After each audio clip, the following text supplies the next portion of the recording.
everyone, this is Subraj Mudunuri, Director of Pagalbazaar Productions Private Limited, powered by Yasari Technologies.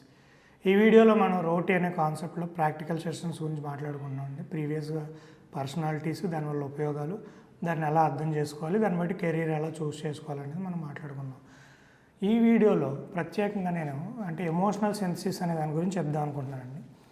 ఈ emotional సెన్సిస్, psychology లేకపోతే ఈ కాన్సెప్ట్లు ఇవన్నీ ఎందుకు చెప్పుకుంటూ వస్తున్నానంటే, మనం ఫస్ట్ దీన్ని పర్ఫార్మింగ్ ఆర్ట్స్తో స్టార్ట్ చేసాం, ఒక్కొక్కటిగా వెళ్తున్నాం. ఈ మధ్యలో సైకాలజీ నుంచి నెక్స్ట్ మనం క్రియేటివిటీ, ఆ తర్వాత రైటింగ్ క్లాసుకి వెళ్తామండి. ఈ ఫ్లోని ఎందుకు ఇలా తీసామంటే, అసలు దీనికి ఆన్సర్ ఎంత చెప్తున్నానంటే ఫస్ట్ అది చెప్పాలి. నాకు కొన్ని కాల్స్ వచ్చినాయండి. అంటే ఈ వీడియోస్ చూసిన తర్వాత అవి ఏంటంటే, ఇది నా సబ్జెక్ట్ కాదు, సో అందుకని నేను ఒక్క నిమిషమే చూస్తున్నాను, లేకపోతే ఇది ఇలా ఇంకా ఎంటర్టైన్గా చెప్తే బాగుంటుంది, ఇంకోలా చెప్తే బాగుంటుందని వాళ్ళు వాళ్ళ ఒపీనియన్, అది తప్పు కాదు. కానీ నేనేమంటానంటే, ఫిలాసఫీ అండ్ సైకాలజీ అనే రెండు కాన్సెప్ట్లు ఏవైతే ఉంటాయో వీటిని father and mother of sciences అంటారు. ఎందుకంటారంటే, ఏ కాన్సెప్ట్ అయినా సరే, అది సైన్స్ కావచ్చు, మ్యాథమెటిక్స్లో లాజిక్ కావచ్చు, లేకపోతే మీరు కార్పొరేట్లో మంచి పొజిషన్లో ఉండి ఏదన్నా చేయొచ్చు. ఈ రెండిటిని కనుక మీరు సరిగ్గా అర్థం చేసుకోకపోతే మీలో క్రియేటివిటీ ప్రాసెస్ అనే దానికి కావలసిన ఆ గ్రౌండ్ వర్క్ లేనట్టు అవుద్దండి. అందుకే పర్ఫార్మింగ్ ఆర్ట్స్ వల్ల ఉపయోగాలు చెప్పి తర్వాత ఈ బేసిక్ కాన్సెప్ట్స్ చెప్పుకుంటూ దీని నుంచి నెక్స్ట్ రైటింగ్కి వెళ్తే ఆ క్రియేటివిటీకి కావాల్సిన strong foundation without discipline and rules మీరు చూసుకుంటే 80-20 ప్రిన్సిపల్ కింద లెక్కేసుకుంటే మీకు 80% ఇది ఏమంటారు మన స్కిల్ ఉన్నా పర్వాలేదు, కానీ 20% డిసిప్లిన్ కూడా లేకపోతే మీరు క్లిక్ అవ్వలేరండి. అది ఏ ఫీల్డ్ అయినా సరే. ఆ డిసిప్లిన్ అంటే అర్థం ఏంటంటే స్ట్రిక్ట్గా ఉండడం, ఇలా ఉండడం అని కాదు. మీ యొక్క ఫిలాసఫీ ఏంటి, మీ యొక్క సైకాలజీ ఏంటి, అలాగే మీ మైండ్ ఆలోచించడం మొదలు పెడతారు అనమాట.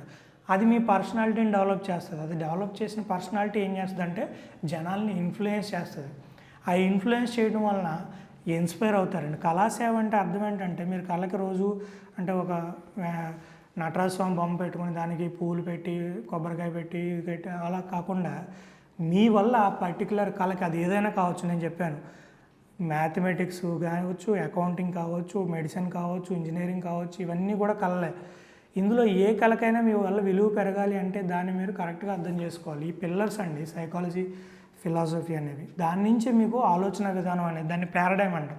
పారాడైమ్ అనేది షిఫ్ట్ అవుతుంది. షిఫ్ట్ అయిన తర్వాత మీరు ఏం చేస్తారు, మీ గతాన్ని మీరు పాత సినిమాలు చూసాను అనుకుందాం, ఇప్పుడు రైటర్ అనుకుందాం, ఎప్పుడో సినిమాలు చూసి ఇప్పుడు కథలు రాసి మీ తర్వాత రాబోయే ఎప్పుడు నేర్చుకుంటూ ప్రాక్టీస్ చేస్తూ, సపోజ్ నేను 10 ఏళ్ళ క్రితం సినిమాల గురించి మీకు క్లాస్లో చెప్తున్నాను, లేకపోతే 20 ఏళ్ళ క్రితం గురించి క్లాస్లో చెప్తున్నాను. మీరు ఇప్పుడు దాన్ని నేర్చుకోవడం మొదలుపెట్టారు. మీరు రైటర్ అవడానికి ఇంకొక 5 ఏళ్ళు పడుతుంది. అప్పటికి ఇప్పుడు 10 ఏళ్ళలో ఉన్నవాడు అప్పుడు 15 ఏళ్ళకి వస్తాడు, 15 ఏళ్ళలో ఉన్నవాడు అప్పుడు 20 ఏళ్ళకి వస్తాడు. ఈ జనరేషన్ గ్యాప్ ఏదైతే ఉందో ఆడు మీకు ఆడియన్ అవుతాడు అన్నమాట. ఇప్పుడు 10 ఏళ్ళ కుర్రాడితో మీరు మాట్లాడితే మీకు అర్థమవుతుంది మీ ఫ్యూచర్ ఆడియన్ ఎలా ఉంటున్నాడు అనేది. మీరేం చేస్తున్నారు, మీ గతాన్ని తీసుకుని దాన్ని బేస్ చేసుకుని స్టోరీస్ రాస్తారు, లేకపోతే మీరు దాన్ని బేస్ చేసుకుని ప్రాజెక్ట్ డిజైన్ చేస్తారు. కానీ మీరు అర్థం చేసుకోవాల్సింది ఏంటంటే, నా ఆడియన్, నేను ఆ ఫీల్డ్కి వెళ్ళేటప్పుడు, సపోజ్ ఇంజనీరింగ్ ఫస్ట్ ఇయర్లో జాయిన్ అయితే నేను జాబ్కి వెళ్ళేటప్పటికి 5 ఏళ్ళు పడుతుంది. ఈ 5 ఏళ్ళ జనరేషన్ గ్యాప్ని మైండ్లో పెట్టుకుని మీరు నేర్చుకోవాలన్నమాట. అందుకని ఇవి చెప్పడం అనేది జరుగుతుంది. ఇందులో కొంచెం నేను ఇలా స్ట్రిక్ట్గా ఎందుకు చెప్తున్నానంటే, 9 నిమిషాలు అనే కాన్సెప్ట్, ఏ మనిషి అయినా ఇంకో మనిషికి ఇవ్వగలిగేది 9 నిమిషాలు టైం అని కాదండి. టైం అనేది చాలా ఇంపార్టెంట్. మనం ఎవరికైనా దేనికి ఎప్పుడు కూడా డబ్బులు ఎందుకు ఇస్తామంటే, మీకు కంపెనీలోకి వెళ్తే తెలుస్తుంది. టైం ఎదుటి వ్యక్తి మనకి ఇచ్చిన టైంకి మనం వాల్యూ ఇస్తాం అనమాట. మనీ కానీ ఏది కానీ ఇస్తాం. ఇప్పుడు మీరు నాకు ఇచ్చిన టైము 9 మినిట్స్ అనుకుంటే, మనం ఆల్రెడీ 1% రూల్ మాట్లాడుకున్నామండి. 15 మినిట్స్ అంటే 1% అని అర్థం 24 గంటల్లో.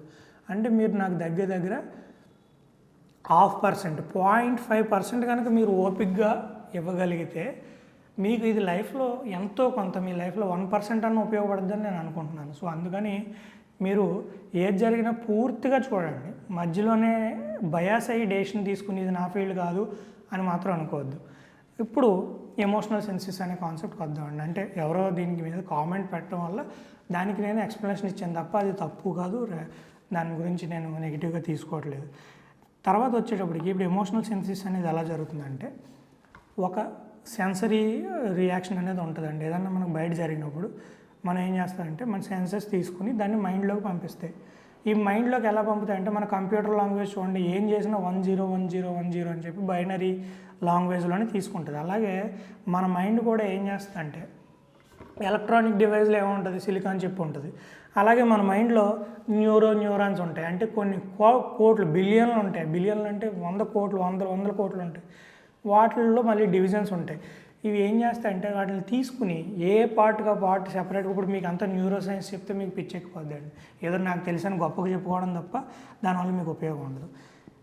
ఈ మైండ్లోకి బయట నుంచి ఒక సిగ్నల్ వచ్చిన తర్వాత బయట ఇప్పుడు సపోజ్ ఏదన్నా వేడిగా ఉంది, కాలుతుంది, ఉక్కుపోస్తుంది అని చెప్పే సిగ్నల్ మైండ్లోకి వచ్చిన తర్వాత ఈ మైండ్లో ఉన్నదాన్ని కాగ్నిటివ్ అంటారు. అందుకే కాగ్నిటివ్ బిహేవియర్ థెరపీ అంటాం, CBT. దీనికి మళ్ళీ సెపరేట్ కోర్సులు, సర్టిఫికేట్లు కూడా ఇస్తారండి. సో ఈ మైండ్లో ఏమవుద్దంటే ఈ ఎమోషన్ అనేదాన్ని, మైండ్లో ఉన్నదాన్ని ఎమోషన్ అనాలని గుర్తుపెట్టుకోండి. రిసీవ్ చేసుకున్న దాన్ని ఎమోషన్ అనకూడదు, దాన్ని రిసీవింగ్ సిగ్నల్ అనాలి. ఈ మైండ్లోకి వెళ్ళిన తర్వాత అది సింథసైజ్ అవుద్ది. ఎలా సింథసైజ్ అవుద్ది? Based on your personality.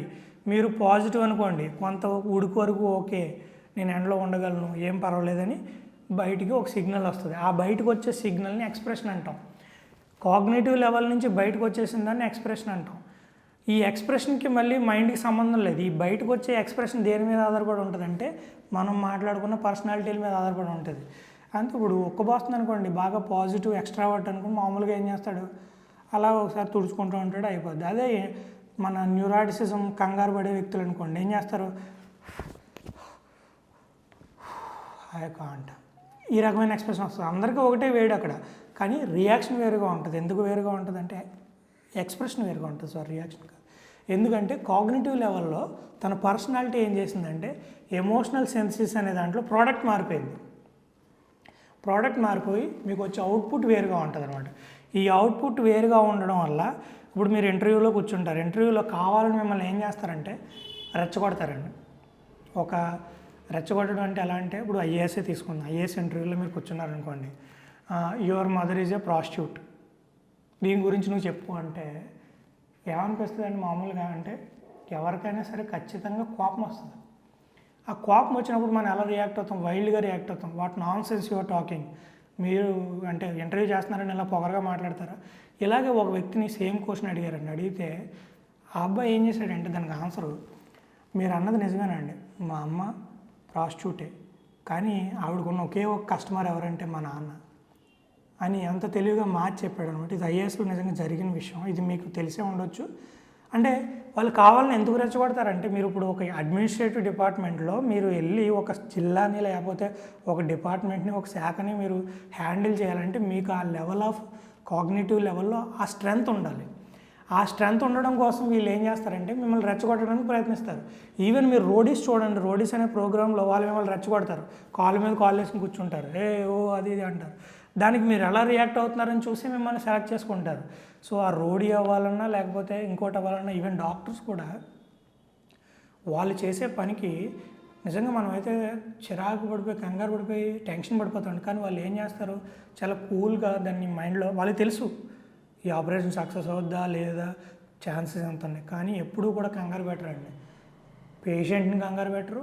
Original doctors అంటే ప్రొఫెషనల్గా ఉండే డాక్టర్స్ అయితే పేషెంట్ని కంగారు పెట్టరు, చూసే వాళ్ళని కంగారు పెట్టరు, లేకపోతే వచ్చిన వాళ్ళని కంగారు పెట్టరు. జరుగుతుందండి, అలాగని ఒపీనియన్ కూడా ఇచ్చారు, ఓకే అయిపోద్ది అని కూడా చెప్పరు.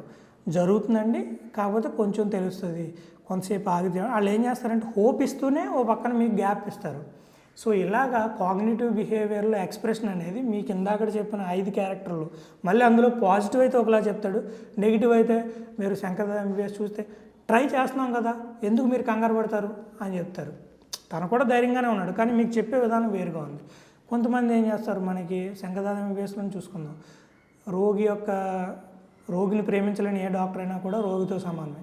అలాగని రోగిని ప్రేమిస్తూ తన బాధను తను తీసుకున్నాడు అనుకోండి, ఆపరేషన్ చేయలేడండి, చేయనిపోద్ది. తన బాధను నేను తీసుకోకూడదు.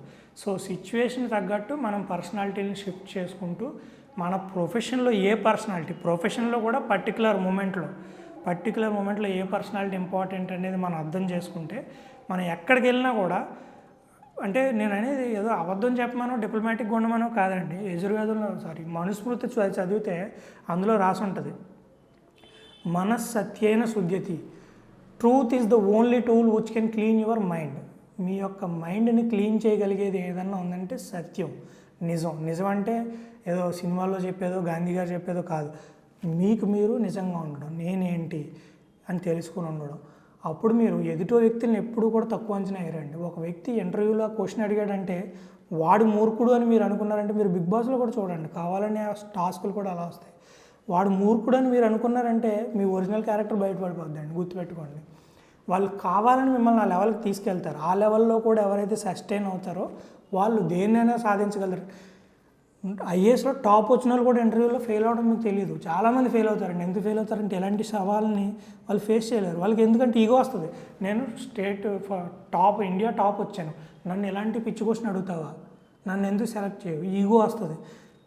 ఆబ్వియస్లీ నువ్వు ఎంత టాపర్ అని అవ్వు, కానీ నీ బిహేవియర్ స్కిల్స్ సరిగ్గా లేకపోతే నువ్వు జనంలో మింగిల్ అవ్వలేవు. నువ్వు అడ్మినిస్ట్రేటర్గా పనికిరావు, పరిపాలన అనే దానికి నువ్వు పనికిరావు అంటారు. ఎందుకు మీకు బెస్ట్ ఎగ్జాంపుల్ బాహుబలి చూస్తే యాక్చువల్లీ రూల్ ప్రకారంగా బల్లాల దేవికే మనకి ఆ సింహాసనం ఇవ్వాలి, కానీ శివగామి ఒక పాయింట్ చెప్తుందండి, తను రాజులాగా బాగానే యుద్ధం చేశాడు, కానీ తినేంటంటే బాధ్యతగా యుద్ధం చేశాడు, అందుకని తనకి రాజు అని ఇస్తున్నాను. సో ఇక్కడ గొప్పతనం ఏంటంటే బాధ్యత అనేది చాలా ఇంపార్టెంట్. అందుకన్నా బల్లాల దేవికి భయం లేదు, అలాగని ధైర్యంకి భయం లేకపోవడానికి తేడా ఉందని మీకు ముందే చెప్పాను. బ్రావరీ అంటే బాధ్యతతో కూడిన భయం, అది ఎప్పుడు దృష్టిలో పెట్టుకోండి. ఈ కాన్సెప్ట్ మీకు అర్థమైతే మీకు ఇంటర్వ్యూలో ఎటువంటి క్వశ్చన్ వచ్చినా కూడా కొంచెం ఆలోచించి ఆన్సర్ చేస్తారని నేను అనుకుంటున్నాను. అది ఇంటర్వ్యూ కావచ్చు, ఆడిషన్ కావచ్చు, ఏదైనా కావచ్చు. సో ఈ వీడియో కనుక మీకు ఉపయోగపడుతుంది అనుకుంటే, ఇంతవరకు చెప్పిన ఈ కాన్సెప్ట్ కనుక ఎమోషనల్ సెన్సెస్ కానీ ఎక్స్ప్రెషన్ కానీ మీకు ఉపయోగపడుతుంది అనుకుంటే, మీకు నచ్చిన వ్యక్తులు కానీ మీకు ఎవరికైనా ఉపయోగపడాలనుకునే వాళ్ళకి కానీ మీరు షేర్ చేయడం వల్ల, కామెంట్ చేయడం వల్ల, లైక్ చేయడం వల్ల వాళ్ళకి, నాకు, మీకు అందరికి ఉపయోగపడి మనందరూ కలిసి ఎదుగుతాం, కలిసి నేర్చుకుందాం. అండ్ ఇంకోటి, ఏదైనా అర్థం కాకపోతే మాత్రం మీరు ఖచ్చితంగా కామెంట్ బాక్స్లో పెట్టండి. నేను నాకు తెలియని కాన్సెప్ట్ అయితే ఖచ్చితంగా తెలుసుకుని మరీ మీకు చెప్తాను. ఇక్కడ ఈ వీడియోలు చేయడానికి ముఖ్య ఉద్దేశం ఏంటంటే, నాకు తెలిసింది మీకు చెప్పడం కాదు, మీ నుంచి కొన్ని విషయాలు నేర్చుకోవడం కోసం కూడా. సో ఇది దృష్టిలో పెట్టుకుని మనం ముందుకెళ్ళాలండి. మీ విలువైన ఈ 9 నిమిషాలు నాకు ఇచ్చినందుకు థ్యాంక్ యూ సో మచ్. దానికి ఎక్కడా అన్యాయం జరగకుండా వచ్చే వీడియోలో కూడా న్యాయం చేయడానికి ప్రయత్నిస్తాను. Thank you so much. వచ్చే వీడియోలో ఇంకో కాన్సెప్ట్తో మళ్ళీ మనం కలుసుకుందాం.